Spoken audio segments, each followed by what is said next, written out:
Mga everyday na gawain ko bilang isang nanay, asawa at content creator. Hello mga Marites! Sa mga oras nga na yan, napakasigla at napakasaya pa ng anak ko at sinasayaw niya pa yung paborito niyang bini bago siya yatid sa school ng asawa ko. Kung nga siya umalis, talaga namang napakalambing at napakasweet pa ng anak ko. Fast forward, labasan na nga nila sa school at sumama nga ako sa pagsundo sa kanya. Kasundo nga ng asawa ko sa kanya habang binibidyoan ko siya, napansin ko na medyo malungkot at matamlay na nga tong si Zoe. Dati-dati sa tuwing nakikita niya ako sumasama sa pagsundo sa kanya, talaga namang napakasaya niya, pero ngayon nakabungis-ngis na nga siya. Noon pagsasakay na yan sa sasakyan, talaga namang napakasaya niya at pinapakita niya na yung mga star niya. Pero ngayon matamlay at hindi mo mapinta yung mukha niya. Nausap nga daw din ng teacher yung asawa ko na may sinat si Zoe at kung magtutuloy-tuloy pwede naman daw siyang mag-absent at magpahinga muna. Abangan nasa biyahe kami, nag-request siya ng chicken nuggets at kwek-kwek kaya bumili muna tong asawa ko. Pag uwi namin sa bahay, hindi niya naman kinain at hindi niya pinansin itong pinabili niya. Akto nga bago namin sunduin si Zoe, halos kakakain lang din namin kaya busog kami. Pero syempre para hindi masayang to, ako na lang yung kumain. Akala ko bang busog ka te? Diyos ko, mabsiya ka ni Darayu.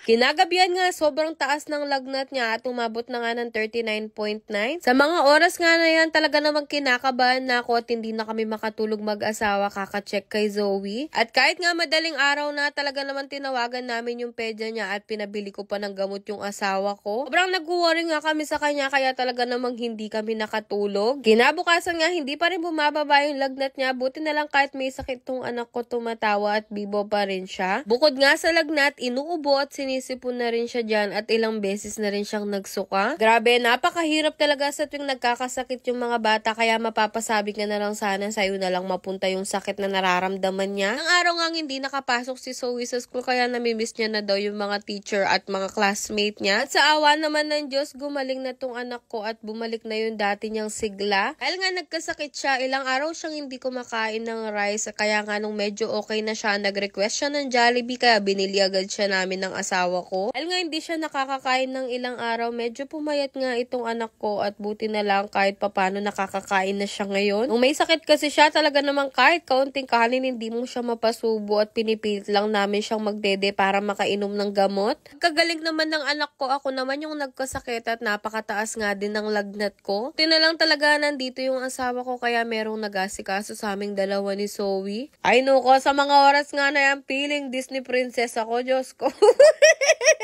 Ay, ganda ka, girl.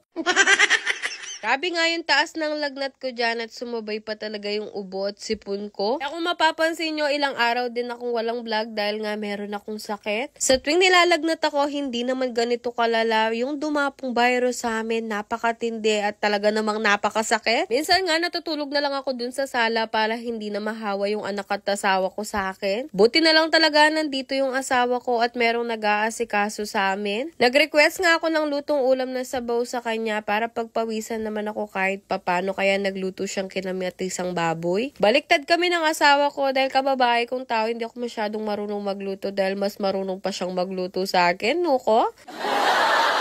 Okay lang yan, ganda lang naman yung ambag ko sa kanya. Ay, galago mo kalagotse.